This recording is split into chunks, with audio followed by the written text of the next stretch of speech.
Life's Bazaar by Christopher Perkins, the first adventure in the Shackled City adventure path, the first of 12, most of which were published in Dungeon Magazine, with the exception of the second adventure, which was published in the reprinted book for Shackled City. This adventure was published in Dungeon Magazine 97.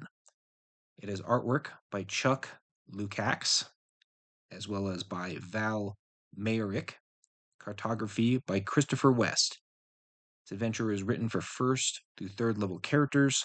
It is meant as an introduction to the campaign, although, as an introduction, you could start them at first level just fine. They don't need to be higher level.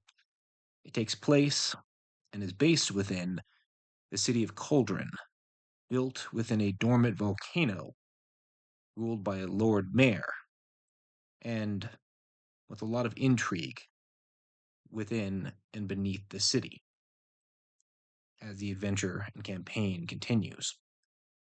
The adventure begins in Shackled City, which you'll see a map for here, as well as the interior map, although I doubt the DMs will use much of that particular map unless they want to get creative. You can see that some of the city streets descend down from Psidium Avenue to Magma Avenue, Lava Avenue, Ash Avenue, with the nicer locations, the more the manor houses on Obsidian Avenue, and some of the more lived in location in the bottom of the city around Ash Avenue, including some of the taverns and other such places. It's kind of the slums of the city. This adventure, and well, the whole campaign, is a lot of dungeon crawling in different areas around the city, although there is one particular event based adventure connected to this series as well. Now, the beginning of the adventure takes place when a cleric of St. Cuthbert hires the players to find some missing children that were kidnapped from the Lantern Street orphanage and find out what happened to them. Before that can take place, however, the DM would give a brief description of Cauldron itself, as it is the main location where most of the campaign takes place. It's kind of a large town, mostly human, with some other species lingering around. Like many third edition adventures, you get a lot of key characters and major assets within the city, which makes it easier to run. Well, note, the city has one notable inn, the Drowning Morkoth, which will likely become a major locale, although there are a few other locations that pop up throughout the campaign that the players will likely visit fairly often. We also have a rumors table. People have been disappearing in the city as a result of skulks emerging in this adventure from a underground gnomish ruined town called Jazatarun. There are also some other rumors, some of which are true, some of which are not, such as there being a monster in the lake or a secret guild of halfling rogues responsible for things. That's not true. There is also a thieves guild in the city called the Laugh's Laugh, which comes into play almost immediately. The player characters get involved in the beginning as a result of these kidnappings. And during one particular night, not long after the player characters have arrived in Cauldron, a pair of acolytes of St. Cuthbert are accosted by members of the Last Laugh, who have their faces painted in an interesting way. Players get involved, fight off the Last Laugh. They may even fight and kill one of the Last Laugh's leaders, a rogue named Jill, who is effectively a fifth level rogue. In third edition, she also has one level of assassin. The DM can simply use her as a sixth level rogue of some sort, or could use the assassin stat blocks or the master thief stat block. She's very dangerous for first level characters. I would recommend having the player characters mostly fight her assistants, which you can use scouts or spies for, and have her be present in the fight, but have her sneak off in the shadows as a reoccurring villain. That's what happened in my campaign. One of the later adventures does deal with the last laugh and their guild house. This is a picture of what their masks look like, how their faces are painted, sort of half black, half white, and one of the acolytes being accosted. Now, the player characters likely will save the acolytes, or at least one of them. One way or another, it will take them back to the Temple of St. Cuthbert, which will be a major location throughout the campaign. And, well, these particular clerics will become a great aid throughout the campaign.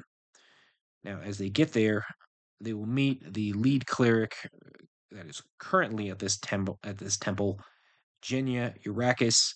She is not the High Cleric. The High Cleric is not currently in the city, and you'll find out why in a later adventure. But once they get to her, and with the acolytes they saved, they'll get more information about the kidnappings, as Genia wants to stop the kidnappings from the children taken from the Lantern Street orphanage.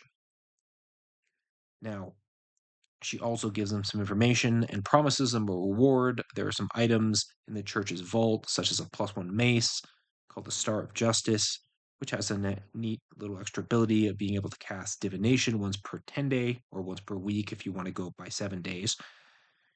But there's also some information here considering their services, just in case the player characters want to buy potions or scrolls. In 5th edition, some of these items may not be available or might be under different names, like Potion of Cure Moderate Wounds or just Greater Healing Potions, or these might be the prices of scrolls. They're kind of similar in price, but this is quite useful for a DM running this campaign. As the DM is going through the campaign here, you get the stats for Genia Eurakis. If need be, she can just act as a basic priest from Volo's Guide to Monsters, and the acolytes can simply just be acolytes. You get some more information. There's even a riddle that is connected to this adventure, which can be given as a handout to the player characters. Let's see if I can find it here. It's either up here or below there, but here it is. First handout they are given the divination riddle, which is the locks are key to finding them. Look beyond the curtain, below the cauldron, but beware the doors with teeth. Descend into malachite hold, where precious life is bought with gold. Half a dwarven binds them, but not for long. Half a dwarf binds them. A cryptic riddle, of course, but will likely lead the players in somewhat the right direction. There are some other clues which will lead the player characters toward the Lantern Street orphanage, which will give them more information if they go there. They can investigate what's happening and talk to the halfling commoner who runs the orphanage as the headmistress, as well as some of the children there if they wish, which can give them some decent information. The janitor, for example, an older a young half orc, who named Patch, who might be able to help them. As they are continuing the adventure, they may encounter a pair of individuals that are Striders of Flerlang, a neutral group within the area that is sort of present in this adventure but doesn't have a major role. These two individuals are keeping an eye on the orphanage and just kind of sort of in the area. They may seem very suspicious, but they're more or less on the side of good. My characters in my group actually attacked them thinking they were really up to no good and behind some of the mischief. So the DM might want to be careful with them and make sure that players realize that they're not hostile threats necessarily, that they're more there to help and keeping an eye on things, and they're there for a reason. But they come into play as an organization later in the campaign, although never in a major way. They're just kind of an extra thing in the campaign. It's not a super important aspect of this story. Eventually the campaign will lead the players, or the clues will lead them to Gelv's Locks. It's a gnomish locksmith shop where the skulks and dark ones, which are causing the kidnappings, are sneaking out from, using various keys from Gelv's Locks to get into the different areas of town. There are quite a few clues that lead back here. Gelv can be played as a doddering old man or perhaps as someone who's moderately suspicious. He knows about the ruins of Jizzadarun beneath the city, and he has the main entrance to it. There's another entrance via the Underdark, and the DM could come up with additional exits to it if they feel that's necessary. But as you go into Gelv's Locks here, you can see that there is a secret door under the stairs, which leads to another stairway leading into Jizzadarun. I'll note one of my criticisms for this adventure is this map with this secret door doesn't line up very well with the size of the secret stairs beneath the house, especially because the dungeon below was built by gnomes, but feels a little out of place based on its size. It is an interesting layout, however. The player characters can interact with Gelv or Keegan Gelv, who is a moderate illusionist. He's not a very good one. He's more of a he's more of an NPC commoner and a locksmith, and eventually get where they need to go under his house. He does have a rat familiar, which might know a thing or two.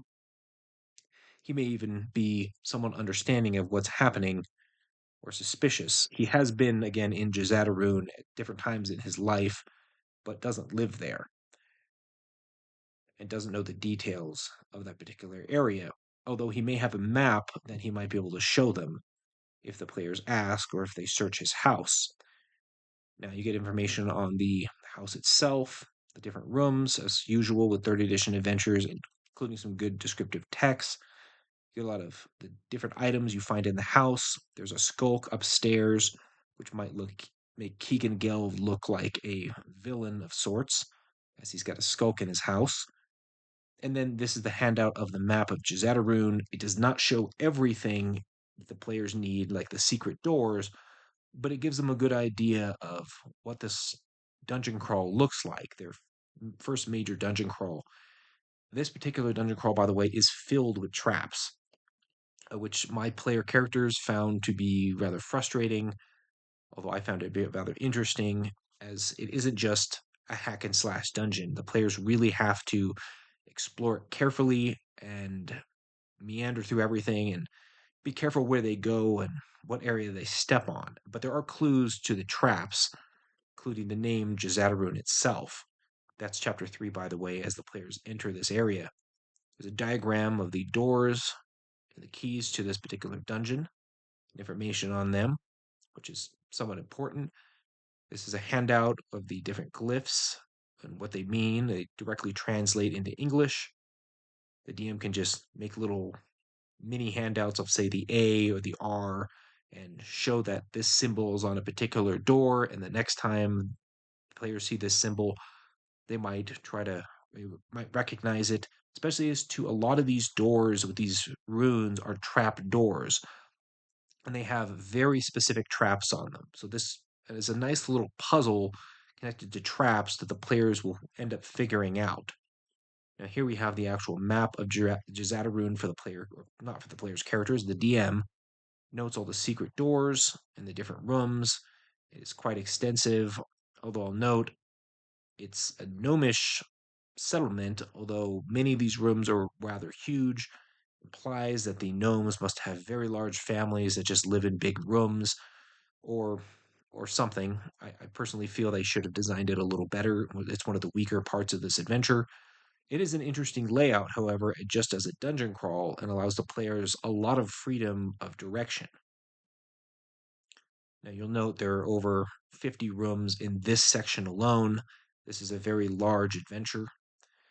You see some of the traps here, most of which are fairly easy to transfer to 5th edition. There are some fiendish dire rats. The DM can just make them dire rats if you want, or you could give them fiendish traits like they resist fire, which some of the rooms are just have dire rats in them. It also notes a disease which caused the skulks to begin with, called the vanishing. Some of the magic items the players will find will have this condition. It makes Jizzadarun more of a threatening and sinister place that they have to deal with this odd disease. It also gives information on the dungeon itself, and here you have a lot of descriptive text for the adventure itself. You'll note many skulks are in the adventure who sneak around, and there are interesting ways of detecting them such as through reflections or particular type of candle. As the players are going through the adventure, there are some remnants of the gnomish society down here, some constructs. There's a number of pit traps as well. You will note as you keep going down here, there are some dark ones in the adventure, which they called dark stalkers and dark creepers at the time, but the dark ones from Volo's Guide are the sort of the dark gnomes or dark halflings are part of the threat here. We go further in, there's a choker. We go further, even further, you see some of the more interesting rooms here. There is a skulk surrounded by a common ragamuffin. This is a creature from one of the later third edition Monsters manuals. It's sort of a construct made of clothing or animated clothing. The DM could just make them as animated clothing if they want. It's a really weak monster, but it's kind of interesting as it's wrapped itself around a skulk. You get some information. In fact, there's the image of that particular creature. Kind of bizarre. Life's bizarre. You have a pulverizer automation. This is a simple mechanical machine. There are some new automations in some of the newer books, monster books, you could just use for this creature, or if you want to be a purist, you could just transfer it over from the old Monsters Manual 2 from 3rd edition. Either one will do. As you go further, more ragamuffins. They're really kind of minor monsters, monstrous centipedes. You go further and you get a grell at one point. You do get this interesting chamber, which is on the north end, which is multi-leveled. The players will come in usually on the bottom level, and there's spiral staircases going to the top with this hanging gear symbol. It is kind of a difficult room to explain to player characters as there are multiple areas and it has a confusing layout, so be pretty careful with the description. As you go further, you get more dark ones or dark creepers. And further in, near the end, you get this pulverizer construct and more dark creepers and what they're up to. Again, more information. Dark stalkers, dark creepers, they're just dark ones, what they call them now. And we get all the way up here, we get a bunch of treasure the player characters eventually find. A dread guard, which are a type of undead warrior. I think there's some things, there's some 5e versions of this you can find online that work pretty well. And again, more dark ones, some traps, things like that, as the players get to the end of Jazadaroon and to some interesting locations. There are some giant spiders, of course, smaller giant spiders. Finally, as the players are getting further into this adventure, they fight a mimic. There's Keegan's rat familiar, and they eventually get to an area where there's some hobgoblins, surprisingly, and essentially an elevator. The elevator would send the players down to the Malachite fortress of Kazmojen's Bazaar, which is where I think this adventure gets more interesting as it takes the player characters essentially into in the beginnings of the Underdark. Although the adventure doesn't really stay there, it does give the players the chance of venturing further into the Underdark. As you can see on this map, the Malachite Fortress leads to the Underdark. My players briefly went that direction but didn't get far. It is more of a much smaller map with a lot of little cells and things like that, but it's more of a place where dark things are bought and sold in the Underdark near the surface, and a location where there are some interesting NPCs that will definitely be hostile. As the players are coming here, they'll eventually find a polymorphed Oodaloo who is in the form of an ogre. Most of these rooms, the player characters will encounter a lot of enemies that are close by each other. So if the players make too much noise, a lot of the enemies will hear the battles, particularly if there's fireballs or thunder-related spells. You get more hobgoblins, a few traps. Further in, you get hobgoblins again, another mimic, number of traps. More of these automations, the hammer automations. Again, there's a lot of constructs in 5th edition you could probably switch these out with and they'd be fine. Various other creatures. You get this Chryskar Endercott Mare Human Warrior 1. This person could simply be a human guard or something simple like that. I mean, again, you could be a purist and build out the character, but it's not someone super important. essentially is a prisoner that could be someone that helps the player characters, but doesn't have to be anyone too important. There's some basic equipment the players find, some fire beetles, hobgoblins, hobgoblin who's slightly higher level. Again, most of these you can just use regular hobgoblins, and a first level rogue, second level sorcerer. The DM could just build a custom build for this, or you could just use some sort of like an apprentice wizard for this particular character, depending on what you like to do. As you go further, more hobgoblins, because a lot of hobgoblins here. Some lemurs, as in not the not the animal, but the fiends. Number of interesting items, including some healing potions. As we get in the latter half here, more hobgoblins on top of that. A halfling rogue, some goblins. I think the halfling rogue might be on the enemy side. Um, oh no, she's a captive. My bad. She's more of an NPC as a result.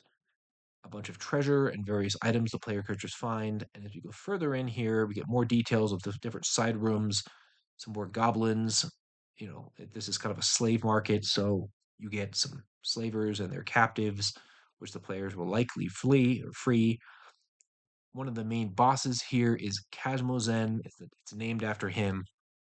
He is a half dwarf, half troll, who's a fourth level fighter in third edition. I mean, I would recommend just switching him out for a veteran as a dwarven veteran, but give him some sort of regeneration ability and describe him as rather troll like. Instead of being like short like a troll, he might be the size of a human, pretty ugly, and troll like features, but he still looks kind of like a dwarf. And as you go a little bit further in, you get a couple other people and individuals like a howler, Juveline howler in this case, and which you could just use a regular howler if you want.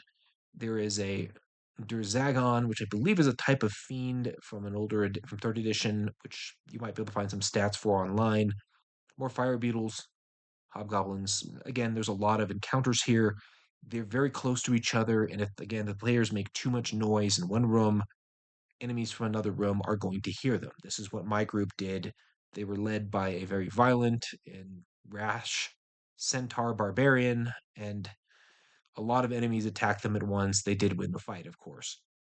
Now, as the adventure concludes, eventually there is a surprise once the main villains are defeated and the prisoners are freed, including the children.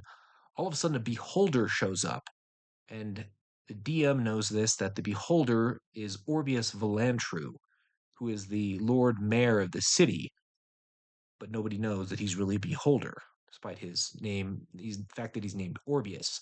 He shows up and thanks the player characters for what they've done and kidnaps one of the children, a boy who has a particular symbol on him, which is part of the overall plot of this storyline.